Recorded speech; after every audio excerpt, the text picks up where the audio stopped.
and moving on to the fourth of Balaam's prophecies. And the theme so far has been that God keeps his promise. Yes, he does. And you might say, well, this is an interesting story, but what does this really have to do with me some 3,500 years later? Well, it does, and we're going to see that this morning. And so I hope this just really encourages you that if God has spoken, he's going to keep his word. And that's the whole point of this whole series, is that God's going to keep his word. And there's no force in heaven or earth, there's no force in hell that can stop God from keeping a promise that he has made. Mm-hmm. And so what we're going to do this morning is we're going to take it back in time and walk forward and see this progression. And I'm going to tell it in kind of the old way this morning as an ancient history of the people. Because God had called Abram out of Ur to go to the land of Canaan. There, God promised that he would give the land to his descendants. At that time, he and his wife had not been able to have any children. And not only had they not been able to have any children, but they were getting older. And this was, how many of you know that 10 years ago we didn't quite look the same? Well, they might not have had the same mirrors, but they were pretty aware. Oh no. You've heard about that biological clock. Well, it was ticking loud for Sarah. And they followed anyway. And they followed to the land where God had called them, and time passed. And they continued childless. And this was getting to be a real problem. Have you ever had something just really start to bug you? I mean, with God. It's like, Lord, this is in your word.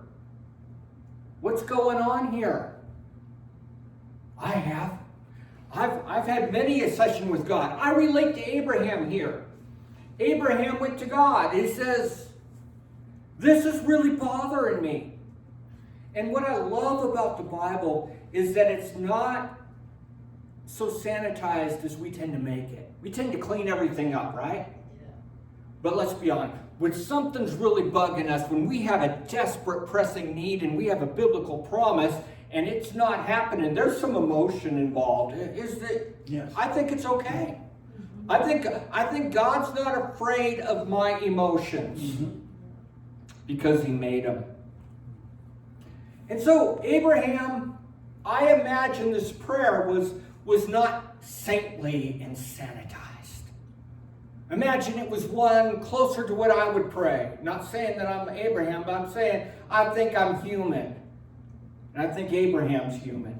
And I think it was more like, here's Jeff's translation.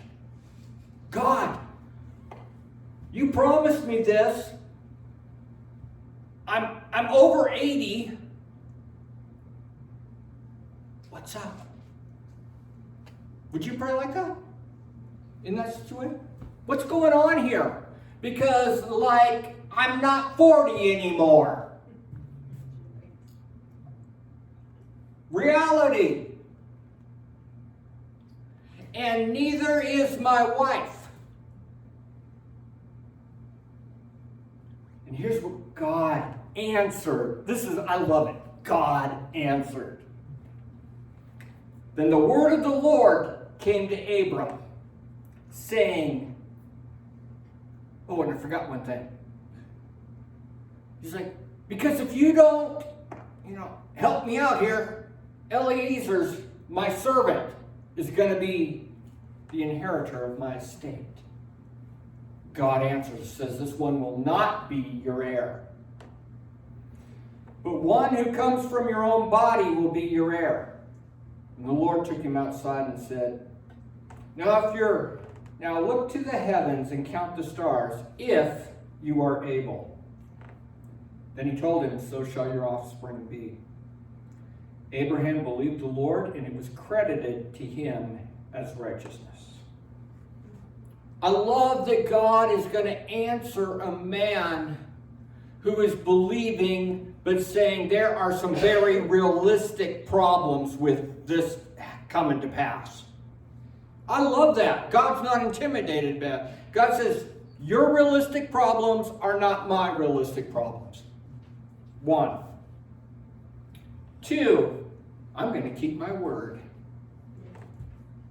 And 3, I want to show you how dramatically I'm going to keep my word. Let's go outside. So Abraham leaves his tent, goes outside in the night sky. No satellites buzzing by, no street lights.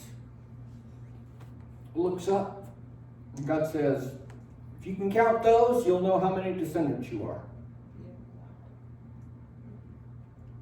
1, 2, 3. I lost track. Start over. Try to count them. There's no way you can count them. You know why? Because there's stars you can't see that are there. Hey, come on. You can't count them? You can't count the stars, and you can't count your descendants. That's how big I'm going to do this. Then God commanded Abraham to take a heifer and a female goat and a ram, all 3 years old, with a turtle dove and a young pigeon. And he was to cut the heifer, the goat, and the ram in half, but not the birds. And he was to wait. And he had to fight off the vultures and all that. And as the sun was going down, Abraham had a powerful experience with God. As the sun was setting, Abram fell into a deep sleep, and suddenly great terror and darkness overwhelmed him. Then the Lord said to Abram, know for certain that your descendants will be strangers in a land that is not their own. They will be enslaved and mistreated 400 years. But I will judge the nation they serve as slaves, and afterward they will depart with many possessions. You, however, will go to your fathers in peace and be buried at a ripe old age. In the 4th generation, your descendants will return here, for the iniquity of the Amorites is not yet complete. God's taking it further, isn't he? Even further than what Abraham wanted to point out the problem. God's saying, this is the way it's going to play out. I love it that God is so reassuring and confirming of his promise in that time of need. I think of the desperate father that Jesus encountered. You see, the disciples, they couldn't cast the demon out. And Jesus came and said, what's the problem? Everybody explained the problem. And then the desperate father says to Jesus, I believe, help my unbelief. I see Jesus doing this with Abraham. I see God doing this with Abraham. He's helping him continue to move forward in faith. God knows when we have our limits. Mm-hmm. God knows we have our limits. Have you ever had to say that? I can't take anymore. None. Have you ever prayed that? Mm-hmm. Been there, done that, repeated it. I can't do this anymore, man. What are you doing to me? I've had that kind of a prayer. I think Abraham's looking at himself. He's looking at his wife. He knows what's what. And he knows that things are getting desperate. And God is saying, this is the way it's going to happen. Short version. Your descendants are going to move to a foreign land. That foreign land is going to oppress your descendants. But don't you worry, at the right time, they're going to come back and I'm going to give this land to them. That's the promise. And so we know that Eliezer was not Abraham's heir. Isaac was. I'm telling you, look at this. Genesis 21, 1-5. Now the Lord attended to Sarah as he had promised. And the Lord did for Sarah what he had promised. So Sarah conceived and bore a son to Abraham in his old age, at the very time God had promised. And Abraham gave the name Isaac to the son Sarah bore to him. When his son Isaac was 8 days old, Abraham circumcised him as God had commanded. Abraham was 100 years old when his son Isaac was born to him. God did what man could not do. Amen. That's right. You see, our limitations are not limitations to the fulfillment of the promise. Now, I don't know about you, but when I look at my limitations, I see limitations, obstacles to the fulfillment of the promise. What about you? I say, whoa, this isn't gonna play out like it said because I can't get from here to there. Have you ever prayed that? Have you ever looked at that? It's just not gonna happen, man. The long jump is not in my repertoire. I got a 2-inch vertical and this requires 4 inches. It's just not gonna happen. But God says, no limits. What is impossible with man is possible with God. Jesus said it very well. Yes, amen. Yes. So the story goes on to Jacob and the coat of many colors. And, you know, Jacob had a favorite. Anybody know his name? 3,500 years later, we all know the favorite's name. Have a hard time with the other names, don't we? But boy, we sure know the favorite's name. His name was Joseph. And Joseph liked to remind his brothers that he was the favorite. Yeah. You know, there's a thing. It's called a trope in writing novels, of family-based novels. And the trope is this: the annoying little brother. His name was Joseph. And he was a pest. He was a pest. And he knew how to get under his older brother's skin. He knew where every button was, and he pushed them all. And he smiled about it. Because you can't touch me, I'm Daddy's favorite. Well, one day, they said, yeah, we can touch you. And at first they were going to kill him. And then they said, hey, there's some traitors. Let's just sell him as a slave. But either way, we're done with this kid. Boy, that sure looks like the end of a promise, doesn't it? So Joseph ends up in Egypt. Joseph ends up in Egypt. Who would have known that what looked like the end of the road was actually the next step in the fulfillment of the promise? That speaks to me because I've seen the end of the road. Have you? I have come right to the edge of the cliff and said, there is nothing more here. And yet, with God, it was the next step. Yes, that's right. He does things so differently than I do things. Man, I'm telling you, if I were in charge, it would be as crystal clear as it could be. It would be free of obstacles. It would make smooth sailing look like a stormy sea. You? And yet, what looked like the end of the road was just the next step in the fulfillment of the prophet. Why? Because Abraham was told by God that here's what's going to happen is your descendants are going to end up in a foreign land. Well, how did they get to a foreign land? Joseph. And they ended up in Goshen. There they multiplied. Look at what Exodus chapter 1 tells us about it. A new king who did not know Joseph came to power in Egypt.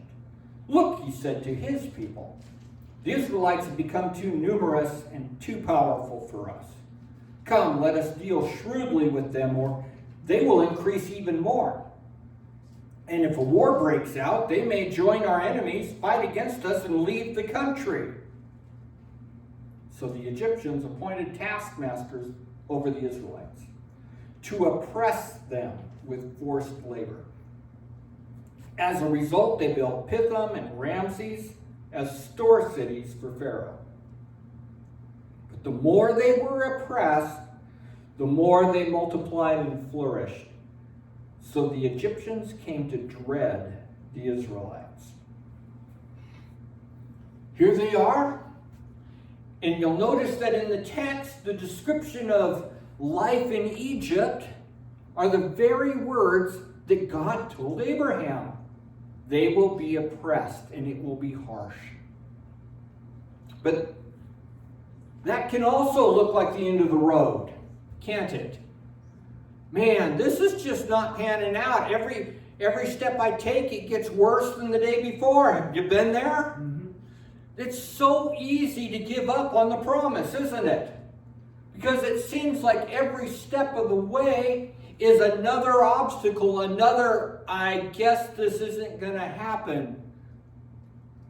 I think this is important in the journey towards stepping into the promise of God for our lives.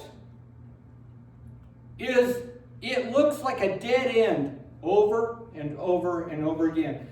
I promise you children and descendants, but I can't have a child.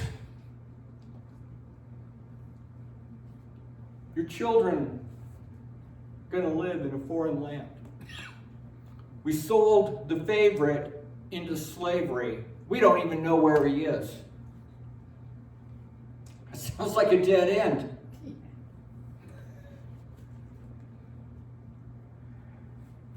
We're being oppressed, devalued, economically, physically, spiritually, emotionally, politically. We're being crushed. That looks like a dead end, does it not? Then Moses came. And God did things that man cannot do. We know the story of the 10 plagues. They were judgments on the gods of Egypt. I can't turn water into blood. I can put some Kool-Aid in some water and turn it red, but I can't turn it into blood. I can catch a frog and get a wart, but I can't cover the land with frogs, and my aversion to gnats is going to prevent me from even trying to cover the land with gnats. I can't do this stuff. It looks like a dead end because every time Pharaoh says, dream on, I'm not letting them go. And he just gets harder and you're like, dude, this is a problem. I mean, even his people are getting mad at him. Like, this is a problem here. It's dark and yet the sun's shining where the Israelites live. How do you do that? That one right there just absolutely blows my mind. Of the 10 plagues, that one gets me the most. How in the world do you make it dark here and at some point there was a line of demarcation? So it's dark on my side of the street, says the Egyptian, but the sun's shining across the street. At some point that was literally happening. This God we serve is so grander, so greater, so beyond what we can ask or imagine. Paul said that, right? Yes. He can do things that we can't even begin to imagine to do. So, God had promised Abraham that his descendants were going to be oppressed in a foreign land and that when they came out, they were going to be wealthy. That's a pretty grandiose promise. Would you agree? Mm-hmm. God came up to you and said, here's what's going to happen. 400 years from now, your descendants are going to come out of oppression wealthy. Now that's, first of all, unheard of because we know from history that when a people group breaks off the yokes of oppression, they come out poor. And they got to start grinding to get better, right? That's the way it works. And God's saying, I'm going to do something different than the way it works. Exodus 3. God talking to Moses. And I will grant this people such favor in the sight of the Egyptians that when you leave, you will not go away empty-handed. Every woman shall ask her neighbor and any woman staying in her house for silver and gold and jewelry and clothing. So you will put them on your sons and daughters, so you will plunder the Egyptians. God's telling Moses, you know, I promised Abraham this. I'm reminding you that I promised Abraham this. And not only that, I'm going to do it. God told Moses that he was going to visit judgment upon the Egyptians, but that the people weren't going to leave empty-handed. Now, right before the angel of death struck the land of Egypt, Moses instructed everyone to ask their neighbors for gold and silver and jewelry and clothing and all that stuff. Now, I want you to picture this for a minute. The Egyptians are starting to loathe the Israelites because of all the plagues, right? And now you get a knock. You're an Egyptian, you get a knock on the door. Knock, knock, knock. That's what you have to do to ask your neighbor, is it not? Picture this scene. Knock, knock, knock. Hello? You. Hey, how's it going today? Awful now. Great. Can I have some gold? Like all the gold that you've got in your house? Be right back. And go get it. Hey, well, God, how did this play out? You ever think about stuff? I'm weird, I guess, but I think about stuff. What an odd scenario. Is it not? What an odd scenario. It's like, hi, can I have all your jewelry? Trick or treat. Even there's trick or treat on a whole new level. You know, can I have your great-great-grandma's heirloom jewelry, please? Sure, take it, go away. Who does that? I mean, God is doing things that don't even make sense. And so, he got him across the Red Sea then. He's protected them for 38 years after the first generation rejected going into the promised land. They've been wandering around in the desert. Their feet didn't swell. That's crazy. Their shoes didn't wear out. I've noticed my shoes wear out way too fast. But theirs didn't. 38 years trekking in the desert. Man, that's some quality shoes. And they're fed manna, and God's taking care of them. They get water from rocks. I mean, think about this story. It's mind-blowing. This stuff doesn't even make sense, but it's real. Yes. And so we get to, well, where we've been. There's Balak. And there's Balaam. And what I'm going to say next is why I told the story to how we got here. Because we're back to Balaam and Balak. And the children of Israel are on the Moabite border. 3 times, Balak's tried to get Balaam to curse Israel. And every time, he only blesses Israel and says, Balak, make sure your will is ready. So, Numbers chapter 23. Balak has had it with Balaam. He's living. He's paying good money for a good curse. And all he's getting is a blessing. And he began to berate and insult Balaam. To which Balaam reminded Balak of what he said at the beginning of this grand misadventure. Balaam said to Balak, did I not already tell the messengers you sent me that even if Balak were to give me his house full of silver and gold, I could not do anything of my own accord, good or bad, to go beyond the command of the Lord. I will speak whatever the Lord says. Now I'm going back to my people. But come, let me warn you what this people will do to your people in the days to come.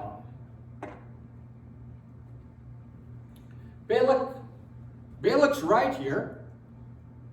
Because if you remember, when we started this series, Balaam had several encounters with God where he says, listen, I can only go with you and say what God tells me to say. I can't do my own thing like normal. So after Balaam has said this to Balak, he turns. Verse 15. Then Balaam lifted up an oracle, saying, this is the prophecy of Balaam, son of Beor. Prophecy of a man whose eyes are open.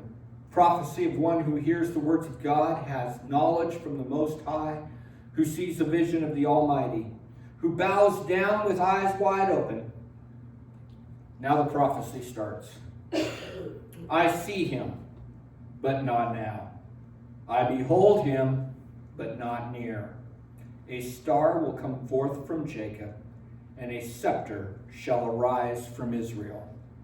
He will crush the skulls of Moab, strike down all the sons of Sheth. Edom will become a possession, as will Seir, his enemy, but Israel will perform with valor.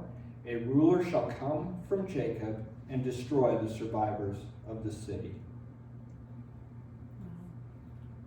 Want to know the name of the person that fulfilled that prophecy? His name is Jesus. And that's what this all has to do with you and me. Jesus. You see, Balaam isn't doing the sacrifices this time. He's not doing nothing. The Spirit of the Lord comes on him, and his parting words to Balak are, he prophesies Jesus. God, who has promised Abraham that in him, through him, all the nations of the earth will be blessed. Well, here's another prophecy.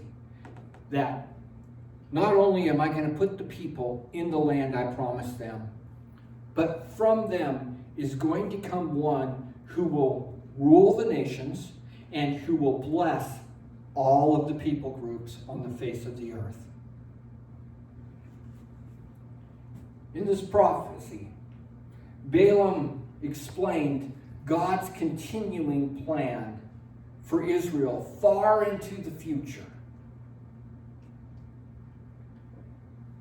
We're looking at about 1600 BC approximately. So that's a long time into the future, isn't it?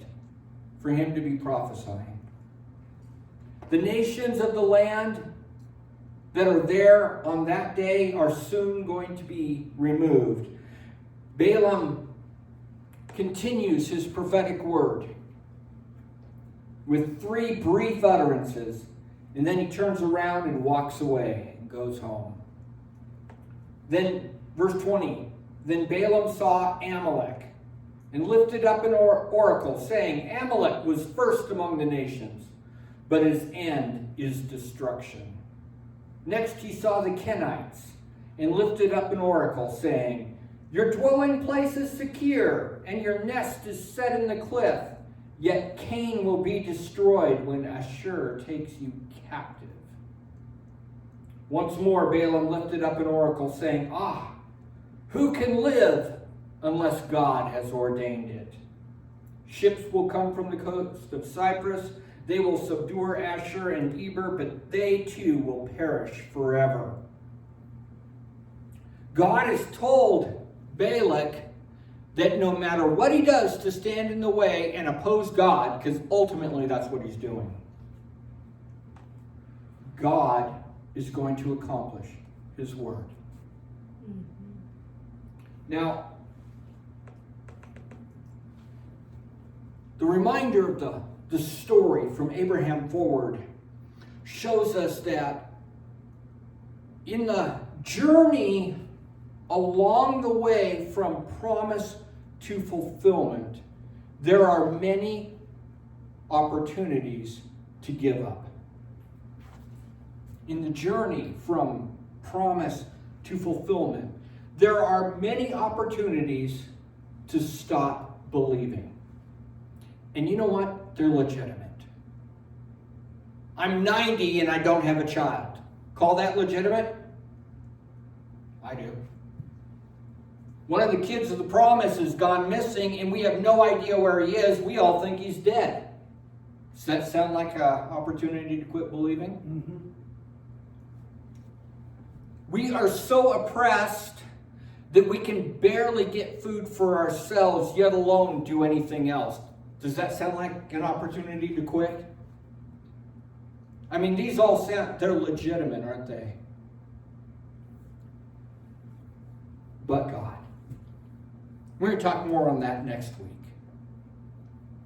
Because one of the big obstacles that we have in our generation is that there are times in our lives when we have legitimate reasons to give up, right? It's just the truth.